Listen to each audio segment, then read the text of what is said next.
Hello there, I'm Charlie, aka Ronan Logan X, and this is Ronan Logan X Reviews. In this video, I'm taking a look at the Marvel Legends figure of Red Skull from the Captain Carter episode of What If. Before we begin, I just want to say that as far as What If episodes go, Captain Carter was definitely one of the highlights for me, and I really loved the previously released figure of Captain Carter, both the original version as well as the stealth suit version. And I really appreciate that they added the Red Skull to the line because he's a really great character. I really like the animated design for him, and I needed a Red Skull for my collection anyways. So with that said, let's get to it. Starting with accessories, this package comes very light in that regard, disappointingly so. Only coming with a Build-A-Figure piece for Khonshu as well as the Tesseract, aka the Cosmic Cube.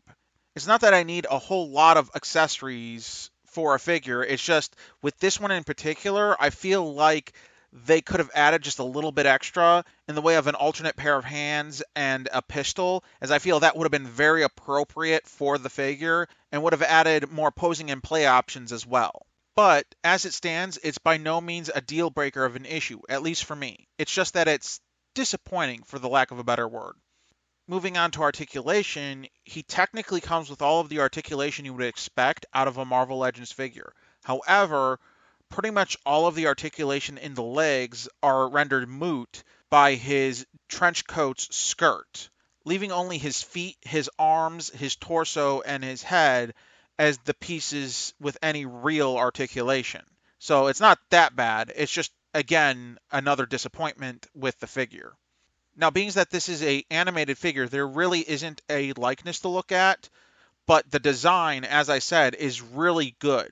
I might even say that I prefer it over the live-action MCU version, at least in regards to figures released within the Marvel Legends line.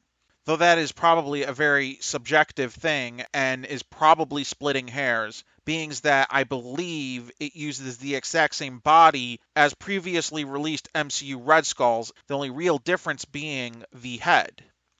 With all of that said, despite the few disappointments I've cited, I'd still give this figure a high recommendation, as the figure does look awesome, and in my opinion, the Red Skull is one of those staple characters that every collection should have within it. However, if you do share my opinion regarding the lack of accessories with this figure, I would say maybe try to get it on sale. Otherwise, you really can't go wrong picking up this figure. I hope you have enjoyed this video and you have found it helpful and informative in any decisions you might have regarding the purchase of this figure. If you have enjoyed this video, please leave a like, please comment, please subscribe, and ring that bell icon if you'd like to be notified about any of my future videos.